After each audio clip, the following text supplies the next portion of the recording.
Good evening, guys. It is Wednesday, February 12th, 2025. This is Bathrobe Business. I'm George Oganov. I got some decaf coffee and I've got the news. So I didn't have a video yesterday. I was planning on it, but I had completely forgot that I was having family come into town and I had a dinner obligation. So ergo, no video. But I'm back today and I'm ready to report on the news. So let's jump into I guess you could call this the headline story. So, CPI is up.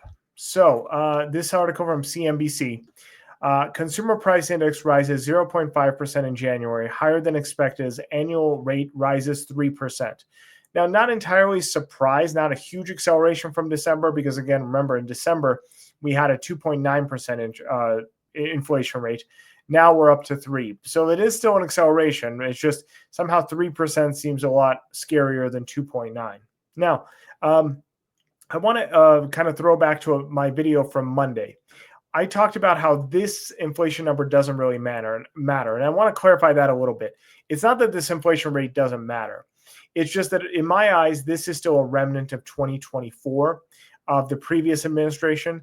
Obviously, with the Trump administration coming in on January 20th, this is kind of can't be attributed to them quite yet, because inflation hasn't really had time to set in with the new tariffs. And a lot of the tariffs obviously have been deferred, but most of the actions taken by the Trump administration haven't really accounted into January inflation. Not that we're not going to expect to see higher inflation in the Trump administration. I think we will, given how the market reacts every time he announces a new tariff or anytime there's even mention of the word tariff. But I think that this is still a 2024 remnant and not exactly an outlook for 2025. I think once the air kind of clears and we know what exactly is happening with tariffs, hopefully at the beginning of March, we'll know what our inflation numbers are in February, and then we can have a better prognosis of what we're looking at for inflation with 2025. I think we still have to wait a month to see what happens with that. Now, I anticipate there's going to be a rise. I don't think it's avoidable given how aggressive the administration has been with tariffs. I could be pleasantly surprised, but I think that in combination with some of the earnings we've been getting and some of the outlooks from some of these companies that reported last week, I'm still sticking to the point that I think 2025 is going to be a much more muted economic growth. Now, coming back to this article, shelter costs were one of the biggest problems. So shelter costs alone were rose 0.4% for the month. Food prices jumped 0.4%, and surprisingly, energy went up 1.1. Energy prices, specifically gasoline, went up 1.1%. The reason that's a little bit surprising is despite the fact of all the talks of tariffs, every time a new tariff was announced, the Trump administration said that it would exclude energy costs. So, for example, the tariffs with Canada, we import a ton of fuel from Canada. They said that that was not going to include fuel prices. Now, a lot of people are going to look to what Jerome Powell does. Frankly, I don't think he's going to do much right now. He's kind of between a rock and a hard place. The only lever the Fed really has is raising the prime rate. I guess you could say they have options with quantitative easing, buying bonds, etc. True, very true. But one of their primary powerful tools is for inflation is raising or lowering interest rates. They should never have cut interest rates. I've said that from day one. But now they're kind of in a predicament because they can't really raise them either. The economy is already seeing a muted outlook for 2025. We have rising cost of products due to tariffs. If they raise into this market, they really risk destabilizing something. Now, I think that destabilization is great. I think the market needs a correction. Sometimes you need a fever to kill off the bacteria. But Jerome Powell is not a man with backbone, as I've said from day one. So they're not going to do anything. I don't think they're going to cut. I don't think they're going to raise. And the market is kind of reacting the same way, knowing that Jerome Powell is not going to cut into this market. A lot of the prognosis says he may cut in September, but he's definitely not going to raise, which he should, but he's not going to. And so one of the primary concerns with that is that shelter costs are on the rise again, specifically in rent. Obviously, mortgages have more or less remained unaffected between all the rises and falls in interest rates. Mortgages have essentially stayed at the same levels and housing costs hasn't dropped. but shelter costs in regards to rent are on the rise again. So there needs to be a solution that comes up. The Fed has to come up with this, but they're really out of options here. The other notable note here is the rise in food prices, obviously eggs being a primary driver. The rise in eggs alone was 15.2% of the sector of food itself. So ideally, once the bird flu gets under control, once a lot of the culling is over, then food prices can drop. So that's the one I think is least concerning right now overall. An interesting one that we've kind of seen the tea leaves show this already is new vehicle prices were flat, but used cars and trucks were up 2.2%. And as we saw just what was it, last week or the week before, insurance costs are on the rise again. And as I've said before, insurance is not a lagging indicator, it is a leading indicator. So if insurances are seeing that vehicle costs are going up in the fact of repairs, then that's probably a sign that vehicle costs are going to increase in 2025 as well.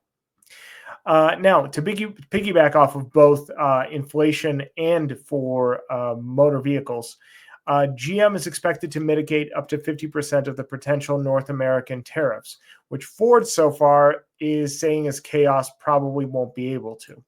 Now, why I bring this up is this is another thing that underpins the cost of rising automobiles. Ford doesn't really have a plan for controlling tariffs. In fact, a couple articles I showed with you last week shows that they're terrified of them, especially since a lot of the tariffs seem to affect Canada and Mexico and don't seem to affect Japan, which is one of the main competitors for American cars. So Ford is actually pretty terrified of this. GM may be able to mitigate up to 50% of the cost. It's actually, this article talks about it being between 30 and 50%, but that still means that you could see an increase in cost of manufacturing due to the tariffs, just because they can only mitigate about half of what comes down the pipeline. Furthermore, Tesla is dropping about 6% in the markets right now because they are facing more and more competition from Chinese cars. Now, this is something that would probably help the automotive field immensely in lowering costs, not for the individual companies, but for consumers. Every day you hear more and more stories of how amazing Chinese cars are. And how big of a sector they are for global sales. So more and more Chinese cars are entering the global market and are outpacing American-made cars, German-made cars, Japanese-made cars. I don't have it here in front of me, but let me see if I could find it. Give me 1 second. Car sales globally. There was an amazing chart that I came across. It was in Crystal and Sagar's podcast, Breaking Points, and they showed an amazing chart that showed how big of a increase there were. Here we go. I think this is in fact the article. I'm going to share this right now if it wants to load. Reject my these cookies. So Chinese hunger for cars. So look at this comparison. This is sales of Chinese cars over the last just 10 years alone. They were below essentially everybody else starting in 2005. And they've steadily skyrocketed, specifically from 2008 to 2020 to 2016. They rose from being just about 6% of the global market to being about, and I shouldn't say global market, I'm sorry, this is units sold. So about 6 million units sold to 24.38 million units sold globally. So they are just demolishing the global market. They are penetrating everywhere, outpacing the United States, Germany, and Japan. So these are United States, Germany, and Japan, and this is China. Now, if the United States opened up their market, it would essentially be game over for a lot of American manufacturers. I know that's a bad thing, but from a consumer standpoint, we would see the cost of cars plummet astronomically. It would be a new renaissance for vehicles, especially with how many features these Chinese cars have.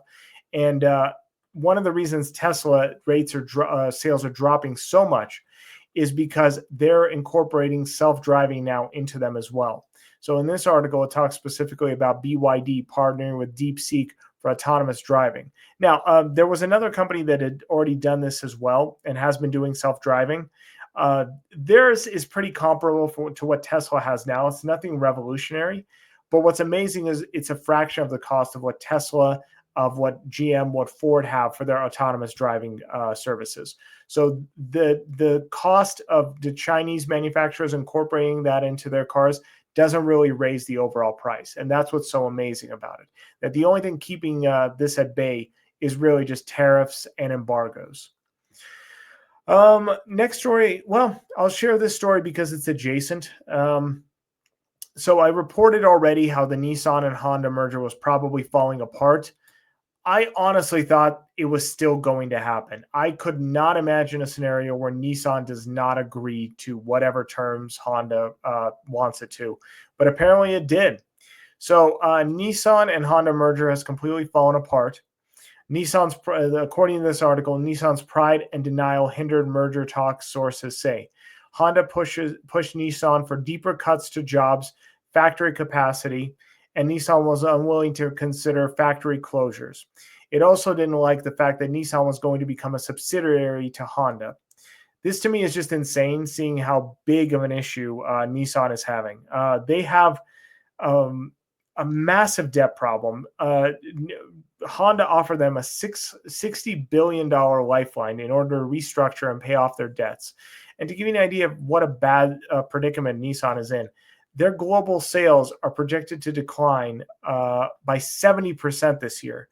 And that's before you account for additional tariffs which could come into play. Now, I know I said Japanese cars were exempt, but the problem is that Nissan has manufacturing in Mexico.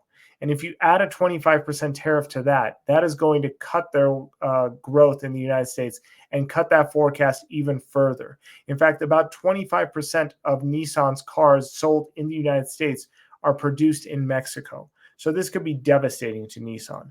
I can't believe they did this. I think that if they don't come up with some kind of solution of merging or selling, this is going to be the death of Nissan in the next 10 years. As I've talked about on this channel, electric cars are becoming the new standard, and cars are becoming a commodity. And so you have to merge, grow, or define yourself in a way that separates you from the traditional market. And Nissan so far has not done that in any way, shape, or form. I don't know how they'll be able to survive another 10 years if they don't come up with something. And actually, a related story, Foxconn, the manufacturer of iPhones, iPads, so many different electronics, which actually I always thought they were a Chinese company, but they're a Taiwanese company, which I'm not going to get into the politics of that. But they are floating the idea of buying a stake in Nissan. I'm not going to report too much of it on that yet. It's simply just a rumor, but thought I would mention it. Next story I'm also going to mention just in passing. Dutch Bros shares skyrocket higher after earnings beat estimates by astronomically. I think they came in 34.9% above what the market forecast. So they had a monster quarter, 342 million in revenue. Why I highlight this is this company is growing at an incredible pace. I think 4% a year. And opening up new locations, their same-store sales are growing, their profit margins are growing, just killing it across the board. I just think it's very interesting in comparison to Starbucks. So I'm not going to dive deep into the differences between those two. I just think it's very interesting that Starbucks, the once titan of coffee, is losing out to essentially a little upstart that is this just up-and-coming company, which I did not predict nor see coming even a couple of years ago. Last story I'm going to cover, it's not really a story.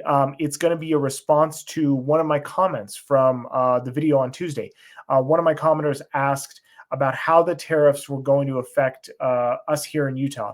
So I don't think they're going to affect us too much here in Utah. So for those that don't know, Kennecott Copper is a major mine and major manufacturer, smelter here in Utah.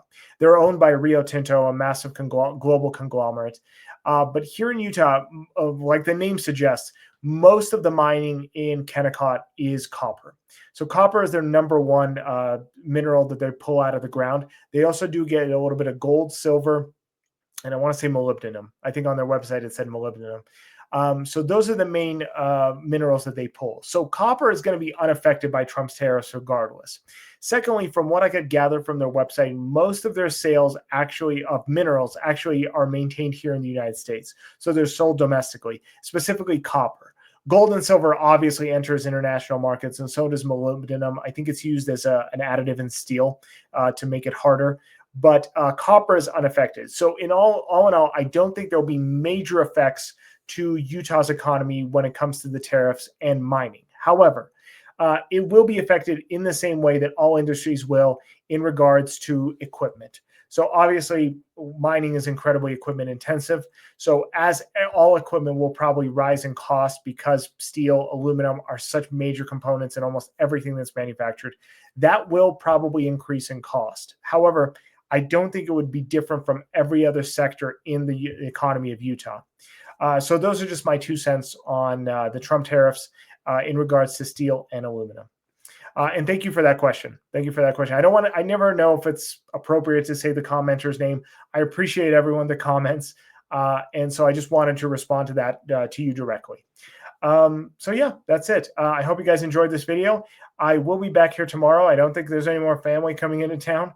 So I hope you guys have a very productive Thursday, and I'll see you tomorrow. Bye.